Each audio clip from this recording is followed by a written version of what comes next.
Welcome to the Project 21 podcast. As with podcast number 1, I'm Matt Conant.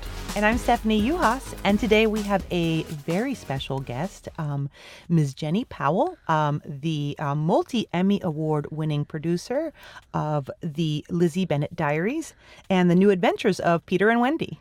Hello. Welcome, Jenni. Thanks for having me. This is exciting. Yeah, we're excited to have you. We're excited to have you as well involved in Project 21 this year. Yes, Jenni is on our board of directors of Project 21, and today's podcast is going to focus on pre-production. This is especially valuable for those of you who are participating in our 21-day competition, because you are in pre-production time as of this podcast, and Jenni's going to talk about what you can do with this time to really make the most of those 21 days. How can you prepare for that? Because I've known Jenni a long time. She's a really good planner. Yes, Jenni is a good planner, excellent producer, and also you teach on this quite a lot. So Yes, I do. I teach at the New York Film Academy, which this is, if we mentioned this is where we're recording the podcast? I don't know if we have, but hey everyone, we're at the New York Film Academy recording these podcasts. In sunny California. Yes. So, yes, and thank you to New York Film Academy for lending the space. And Burbank Studios, yes. Cool.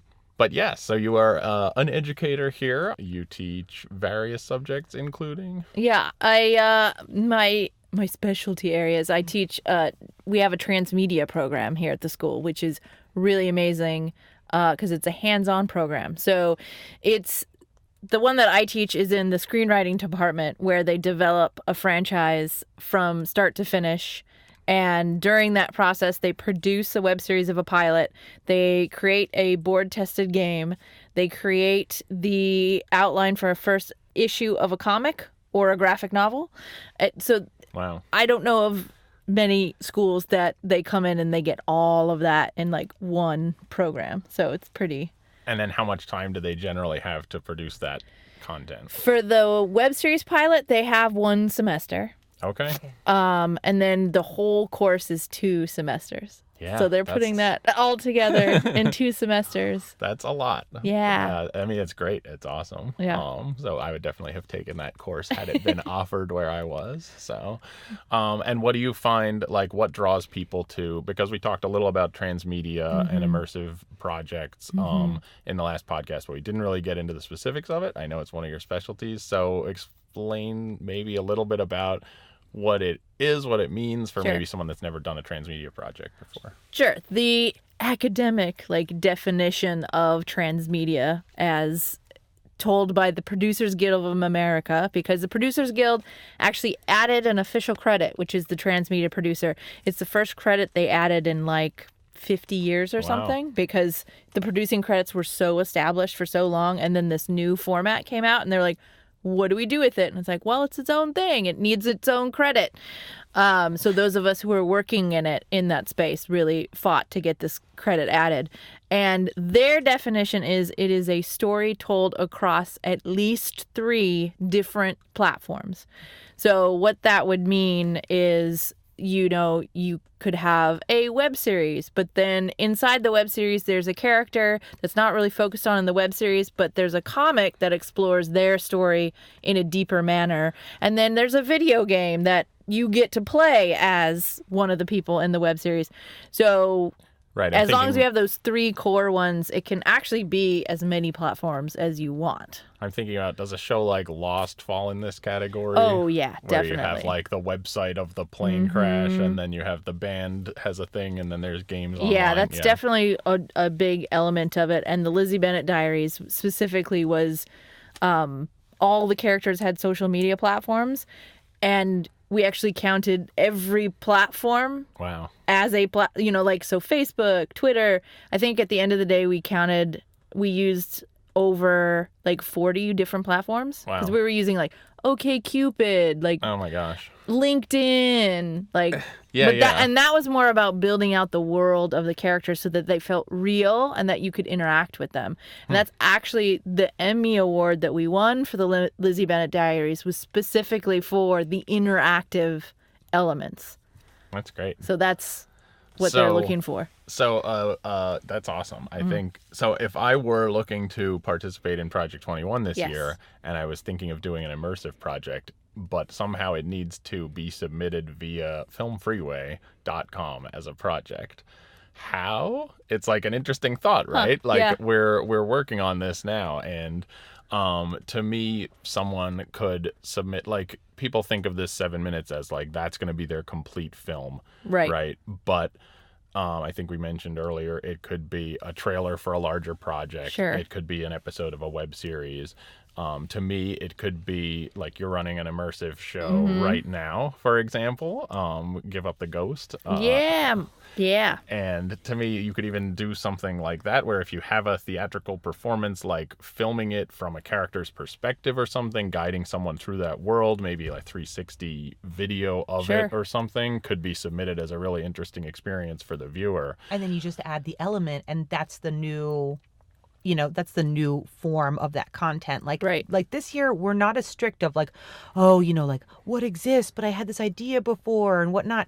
We want you to make the project you've been meaning to make or enhance something that already exists by creating something new as a part of this challenge, right? That is a really interesting concept because the show will be running during the course of Project 21. You're like, now I'm participating. Yeah, now I'm like, wait a minute. You've given me such an... Because the concept of it is, there's this church in Whittier, California that we got. This is Give Up the Ghost. Okay. Yeah, so we got access to this church in Whittier, this 95-year-old church that at the end of the year they're converting into veterans housing. And in that meantime, they're like, we want people to use the space, like artists come use the space. And so we had this access, and so we literally built the play around the resource that we had available to us, which was this church. So we have rooms we haven't used yet, so we could very easily add, based on the element, add a new scene within the experience that is the Project 21 room, I guess. Yeah. I mean, it's. I think even if it's not a thing, like we're obviously you're on the board, and it's not a thing where if you were participating exactly compete. It's just a hypothetical example, right? Yeah, I'm thinking of it as an example of a thing that our community may not be thinking of all the resources they have available to them, and this is really about thinking outside the box that way. Absolutely. Of like, what resources do you have? What resources can you find? What maybe can you use in a different way than you're expecting? Exactly like this church. Like if there may be filmmakers out there that are like, I have this church, or I have this community center, I have something, and this would make a really interesting spot to film a thriller or a sci-fi project or whatever it is, or a comedy. Like we've made a web series in the past that was just like, we have this art center, and like we can set it as sort of a school, and this is the art teacher's room and the music teacher's room, and this, when we need those locations, that's what's here, because that's just easy to use. So when we were actually doing our web series, it's funny, we tried to kickstart it the first time we've ever done a web series project, and oh boy, Matt and I failed at this Kickstarter. And it's not easy. It is not easy. Yeah, a lot of people look at crowdfunding platforms as these like, free wallets to get money, free money, and it's not. Especially it's a full-time job. Oh yes, it is. And because we're running this nonprofit and making our independent films, everyone we know really is like a content creator. So it started to feel like we were passing around the same $20. And this is not against any crowdfunding platforms. The irony that Matt and I have worked on this failing web series one, and then we worked in development for the Mystery Science Theater reboot, which like broke the Kickstarter world record. The fact that we worked on both is not lost on me. Right? Until Critical Role, and then Right. Well, it was the record holding for a couple of years. For a couple of years, and then he has passed the belt. So it's not against crowdfunding, but the concept basically is okay, we don't have money. What other resources do we have, right? So it fueled the writing. So rather than doing a traditional web series where it's like we wrote all the scripts and did a casting call to find the perfect people, and then it, wrote in, the Taj Mahal and this and that. Like, no, we couldn't afford that, right? So we said, okay, we have this free basement, we have this free office, we have this art center, and then we called in actors and we asked them, so what's a role you've always wanted to play just for giggles? And they named like a couple things. Like one of our actresses said, I've always wanted to run in high heels. I'm like really good at that. And another guy's like, I just want to be like a sassy lady. Like I just want to play like my aunt, My you know? sassy aunt. Yeah, yes. my sassy aunt. And like, all right. And we wrote the roles for them. And I got to tell you, any actor who we wrote the roles for, none of them, didn't show up on set. Everybody was Yeah. on They were time. invested. And Yeah, they were so exactly. invested, Yeah. right? And it was so organic. Yeah. Yeah, and you said you've had experience with things like film production on a very short time frame. Yeah, right? totally. I used to do 24-hour film fests. Wow. I know, so fancy. It was just like me and a group of filmmaking friends, and we were like, we could do better than 48 hours. Let's do a Even 24-hour, and we'll call it May Day, and we'll do it on May 1st. And it Wow. was nutso. But I'm not an in front of camera person, and I am a writer. Like now I am a writer, but at the time I was like strictly focused on production. So I would just kind of like what you were saying, Steph, reach out to my actor friends and be like, hey, we don't have a script yet. We're not going to have it till like the day of, but can you give me some ideas on like your special skills and things that we can highlight?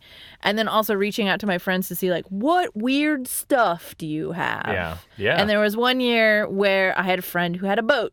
And so we became my obsessed with like, we have to use this boat.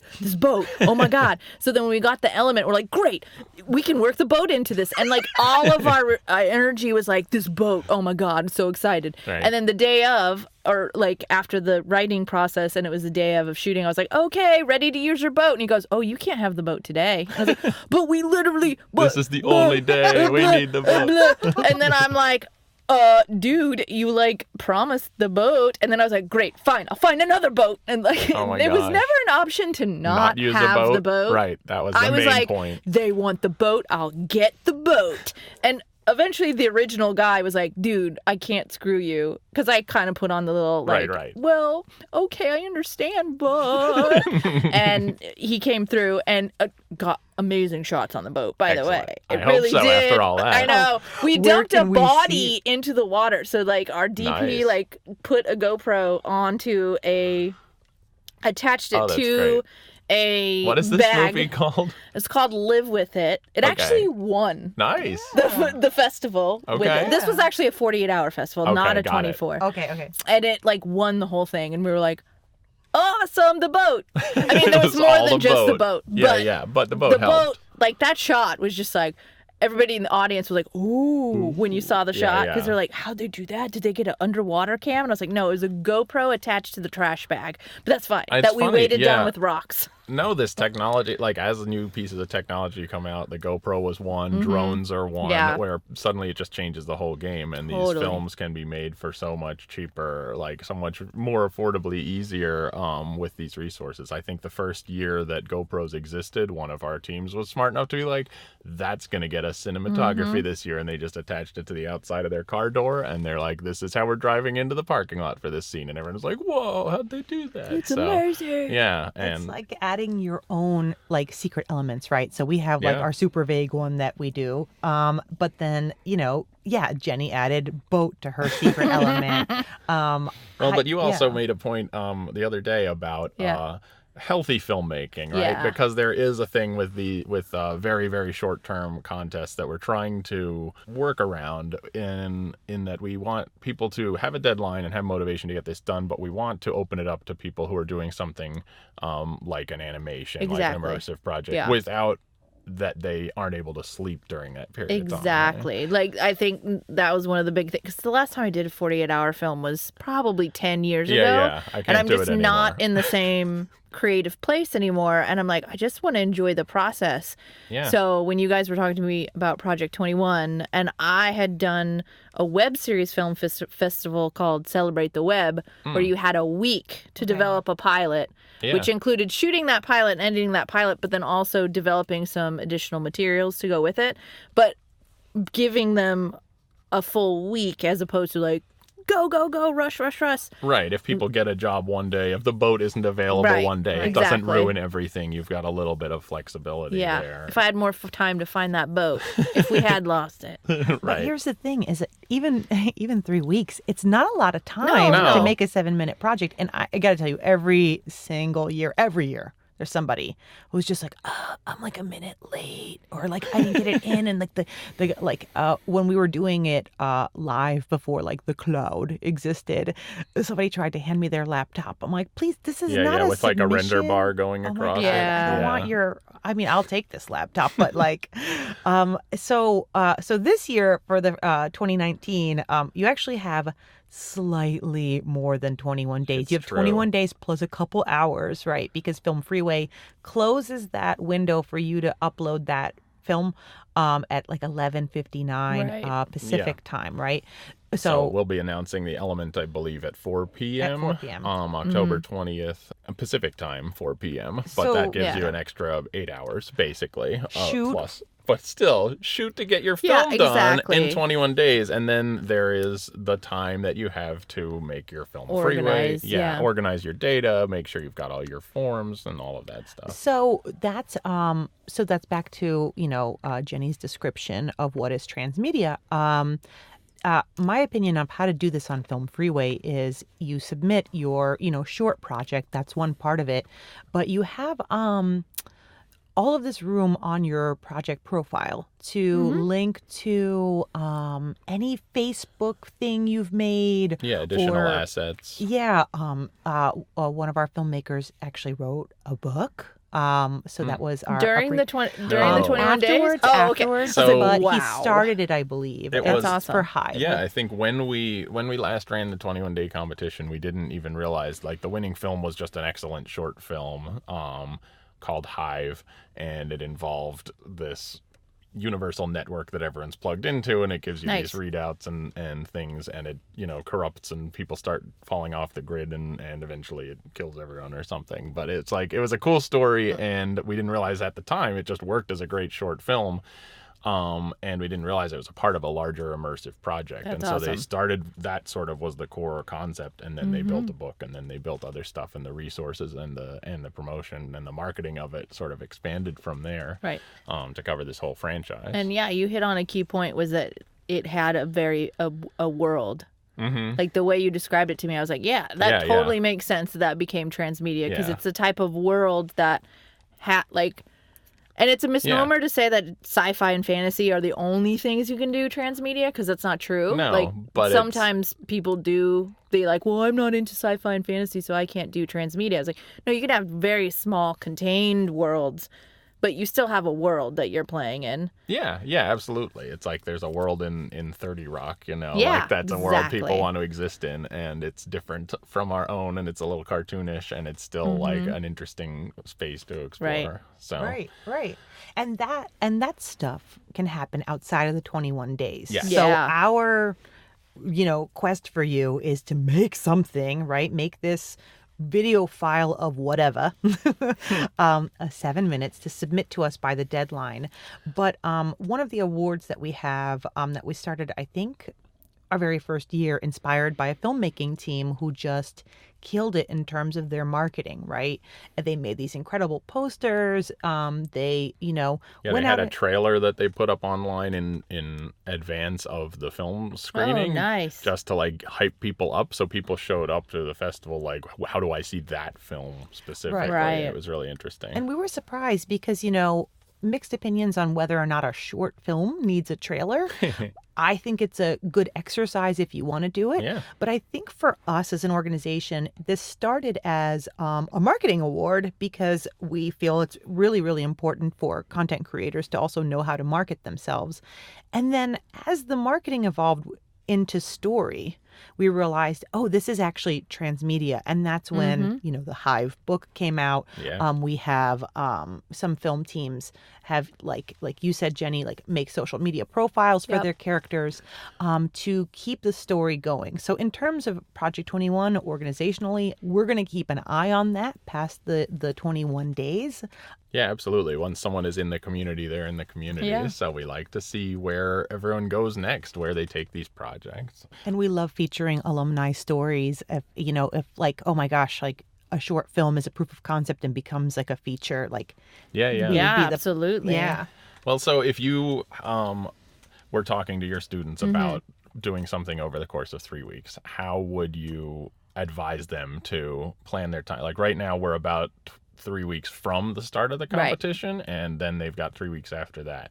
So if you were to your students or even to yourself, like how would you plan your time? Because I know you're in production. That is one of the things you're excellent at, is like scheduling and budgeting and figuring out that stuff. What would you say to people? Yeah, I think the biggest thing, because again, without the element, you can only prepare so much. Yes. But again, you can make lists of resources that are available to you. And this is not putting you in a box that's like, oh God, I have to, like, don't do what my colleagues did with the boat. Don't put that on your producer. Yeah, right. Because yes, I made the boat materialize, but what if I couldn't have, What right? if you didn't have Jenni Powell? Just think about that for a second. But yeah, the point of having a long list of resources is that, like, if you lose the boat, maybe you also have a plane, and you're like, I can replace the boat with the plane, no problem. Maybe you have a boat with a plane on it, and then if you lose one, it's not such a big deal. So you know a supervillain? Is that what you're That's that's what I'm trying to reveal here. Right. No. But even within the 3 weeks, like once you've got your list Once of you resources. got your resource, once you have the element, Yes, once you have the element. then that's when you have to let go. Again, then you got to focus down. You've made all these prep beforehand, and you've made all these lists. Again, don't feel like you have to now shove everything in to what you end up developing. Right. This is when you have to start, what they say, killing their babies. Yes. That's what I always tell especially since I work with writers. Mm-hmm. And a lot of their editing process is like, but I really love that. I was like, that you joke, gotta... that scene, it needs to stay. Yeah. Exactly. So Right. just realize, don't get too attached to any of your resources that you've prepped. Right. And then also don't take resources for granted, because I think it's easy to be like, yeah, but I've never made a short before, and I don't know any actors, and I don't know, any musicians. Now is the best time when you register and say, I'm committing to making a short in 3 weeks. Ask everybody you know, like start with your best friend or your mom or your sibling if you get along with them, right? Because you never know if, your mom may have taken dance classes and is like a ballerina incognito.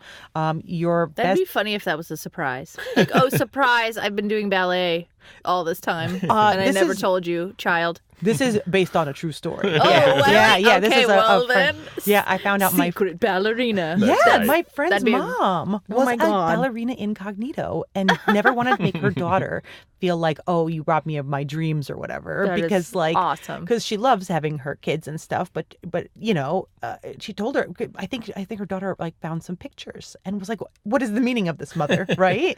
So look at this as like a great conversation. Actually, it's funny. This 1 year, this was a family project. This is different, not the ballerina family. One of our filmmaking teams came together and just said this would be a fun family project. And none of them had ever made films before. And they told the story of how it united them as a family. And it got featured in the Philadelphia Inquirer, right? That's awesome. And it was so cute and meaningful and heartfelt. So, I know we talked a lot on podcast 1 about how Project 21 could help enhance your career. Some of y'all are not interested in being professional content creators, and that's okay too. If you think that this is just something that could help you have an outlet, help you rekindle a relationship with like a long lost friend or family member, do it. It's so much fun. It doesn't have to be, Titanic, right? Right. You don't need a boat. Yeah, and it's not supposed to be competitive. It's called a competition, but it is collaborative and it is a community. Yeah. So that's really what we're trying to emphasize. The only other question I had for you, Jenni, was not because we could talk to you all day because there's so much, but I think when you're looking at people who are getting into transmedia or into film in general, like what really makes a great project for you at the end of the day? Like what makes it stand out above For a else? transmedia project? Yeah, let's go with transmedia. I mean, and this is actually true with any project, but you have to think about what is the hook. Like, what is it about your project? You need to sum it up to me in one sentence. Yeah, the log line. Yeah, what's the log line? And is that log line meaty enough to build out into a world? Yeah. Like, so if someone came to you and didn't have that, like if the log line didn't grab you, what's your recommendation? Usually, like how to tweak it, how to make it work. I mean, That's a if hard it question. didn't, It is a I know hard that's question. a super I know, hard question because sorry. if it didn't grab me, is it gonna? I guess is the question. Yeah. Because actually, when I teach log lines, I reach a point where I'm like, hey, if you've tinkered with your log line for months and months and months and it's not working for you, maybe that's not the idea for you. Yeah. Maybe it's just not And gonna that goes flesh back to out. what you're saying about being flexible, right? Yeah. Don't be like be able to kill your babies and be able to move on to the Yeah. next idea. Yeah. Yeah. And I mean, sometimes it's not even a fully fleshed out log line. Like when I decided to do Lizzie Bennett Diaries, Hank Green, who created the Lizzie Bennett Diaries, didn't come to me and be like, hey, I want to adapt Pride and Prejudice to a video blog series. And he didn't say that. He said, hey, Jenny, do you think we can adapt a novel to YouTube? Okay. That's all he said to me. And I went, kaboom. Like, Right. I'm doing the brain explosion. You know, thing right imagine now. that GIF, everybody. Yeah, exactly. Because no one had done that before. Yeah. Now, if you look now, there's tons of adaptations of novels on YouTube. Yeah. But that's because we created that genre. Mm-hmm. You could create something out of like just a thought. Like, I don't see that in the world. Okay, you make it then. Right. You do it. Yeah. And I think that's kind of your thing, right, Jenny? Because you worked on The Guild and Lonely Girl 15 as well, right? Like, how did that kind of come about? I mean, Lonely Girl 15 really like changed the trajectory of my entire life. And I've said this like to the creators because before Lonely Girl, I was working in reality television and I was a supervising producer, which is pretty high up in the food chain. I love watching reality TV. I hate making it. It's like it's just storytelling by numbers. Like, get good sound clip, make people look stupid. You know, like it wasn't writing and editing creatively and, fulfilling at all. And at that time, YouTube was like still very new, and I had a computer at my desk. So in between other things, I was watching vloggers because I was really kind of fascinated with what was kind of coming out of that. Like, oh, people talking directly to camera and we're learning about their lives, and oh, jump cuts work now? Yeah, like they're that's not okay. mistakes anymore? Right. Like I was very, like technically I was like, why does this work? And why am I so intrigued? And then a friend showed me Lonely Girl, which for those who aren't aware is the first scripted web series. But when it first came out, it was just a girl vlogging. And people were like fascinated with her, but couldn't really understand why. And then people were like, wait, there's a larger story here. And then people were like, wait, is this even real? Yeah. Is this real? And the fact that someone was doing that completely intrigued me. And I went, oh, I got to do that. Because I've never seen it before. Yeah, it had a hook and it was like a sleeper hook almost. You didn't realize you were being hooked in. I show my students the first episode of Lonely Girl, like before I talk to them about it. And they're like, huh? Because it's just a girl being like, I don't want to tell you where I live because you might stalk me. Right. And then they're like, well, she's cute. And what's going on? Right. And then I tell them the story. Right. And they go, whoa, where'd you get that from? I was like, you got drawn in. And that story, it wasn't like in your face. It was a slow...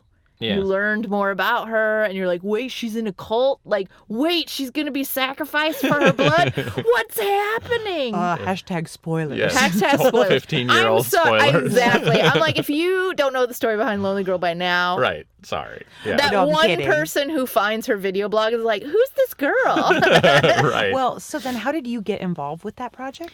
I started making fan videos in the Lonely Girl 15 universe because the creators encouraged that, because they were like, if your videos are really good, we might put you in our show. Which I was like, I don't want to be in your show. I want to make your show. Right. So I was like, I need to go a different route to make myself stand out. I don't have any interest in being an actor on this show, but I want to stand out because I want them to hire me. I want them to give me a job. Yeah. So my fan videos were actually parody videos where I created a storyline of Anne Frank video vlogging. Oh, no. Wow. Yeah, I know. People are like, wait, what? I was like, I was close to a line. Yeah, Very yeah. close. For sure. Too soon, Jen. I know. But it was just the whole, like, I could see the parallels between, like, Yeah. what was happening with the character in Lonely Girl and Anne Frank's situation, and I kind of put those two together Interesting. and went, Wow. let's do this. And it was different. Huh.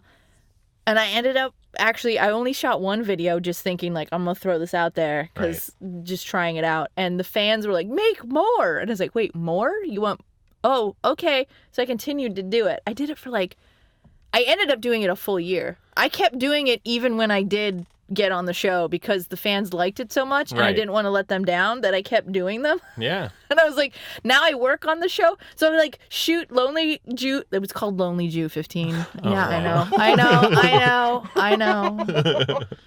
I was very respectful though. Yeah, sure. So I actually was shooting Lonely Jew 15 episodes at the Lonely Girl locations after I was done working. And I was like, this is all getting too meta and all blending into one. Yeah. That's interesting. But yeah, after doing my fan videos, one of the creators of Lonely Girl actually did reach out to me. And they were like, we've been watching your videos. They're really funny. Can I be in it? And I was like, wait, what? It was Amanda Goodfried. And she was like, no, I want to be in your videos. Wow. And I was like, you could be in my videos. Right. Because I was like, that's going to get me a job. Because I'm going to make the best fan video ever. And I'm going to impress the crap out of you. And then you're going to offer me a job. Right. Which is what ended up happening. Right. Well, that's another example of like everything we're talking about, of like finding the right target audience for your stuff, like putting yourself out there, and creating an interesting hook, and being part of a community, you know. Yeah, so absolutely. this Project 21 community, the Lonely Girl community, you know, the Guild community, all of these kinds of things, you know, it's about creating stuff and talking to each other. Yeah. We will have further podcasts for you, but I think that's it for today's. So I don't know if you have any last thoughts for anyone, Jenny, or Do it. yeah. I think That's like my mantra. Do it. Yeah. Just do it. We've all had those. I'm not Nike. If you put the just in front, then it's Nike. That's true. We'll take the just out in post. Yeah. So that's the only edit we'll do to this whole thing, is removing the word just. But no, I agree. I always remember the months where I did something as opposed to the months where I thought about doing something. So do it. I agree. I'm on board. Do it. Do Project 21. Yes. Do 48. Do 24. Do NaNoWriMo. Do all the things. Right. Maybe not all at once. Yeah, You probably might that would make explode your brain. That's But true. Right. Psh, the Then GIF you again. would be the GIF. Yeah. Yeah. Very good. All right. Thanks for listening, everyone. Thank This you, is the everyone. Project 21 podcast. And thank you, Jenny, for being here. Yes. Thank you. my Jen. pleasure.